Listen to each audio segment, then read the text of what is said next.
The Anunnaki are the primary group of deities in ancient Mesopotamian cultures, i.e. Sumerian, Akkadian, Assyrian, and Babylonian. The name means something to the effect of those of royal blood or princely offspring, and has also been interpreted as those who from heaven to earth came. According to the Oxford Companion to World Mythology, the Anunnaki are the Sumerian deities of the old primordial line, deities of fertility, associated eventually with the underworld, where they became judges. They take their name from the old sky god Anu. Their relation to the group of gods known as the Agigi is not always clear. At times the names are used synonymously, but in the Atrahasis flood myth the Agigi are the sixth generation of the gods who have to work for the Anunnaki, rebelling after 40 days and replaced by the creation of humans. The Enuma Elish, also known as the Seven Tablets of Creation, is the Mesopotamian creation myth whose title is derived from the opening lines of the piece, When on High. In their epic of creation, it is said that there are 300 Ljigu of heaven.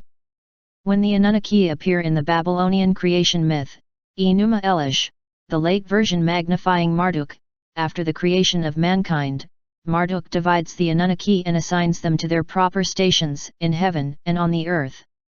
The Anunnaki are mentioned in the Epic of Gilgamesh when Utnapishtim tells the story of the flood, which shares many similarities with Noah's deluge in the Bible. In the Sumerian tale, the 7 judges of the underworld are called the Anunnaki, and they set the land aflame as the storm is approaching.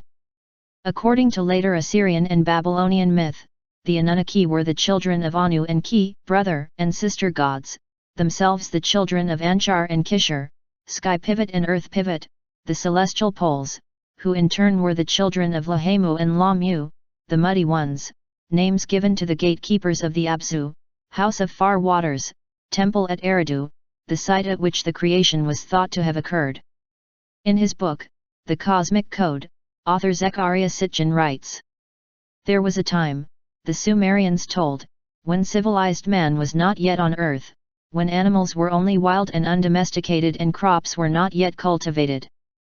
At that long ago time there arrived on earth a group of 50 Anunnaki, led by a leader whose name was Ea, meaning whose home is water. They journeyed from their home planet Nibiru and, reaching earth, splashed down in the waters of the Persian Gulf.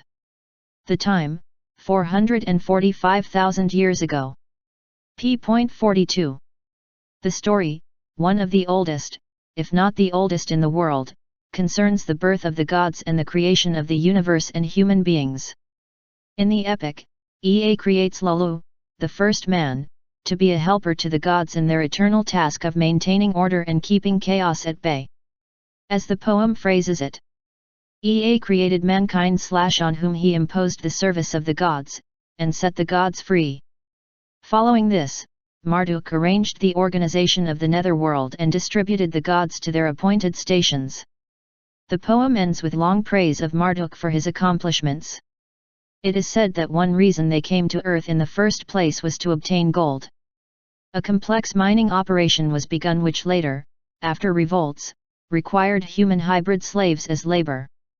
Because their home planet Nibiru goes far out into space, these beings are in darkness and misery much of the time.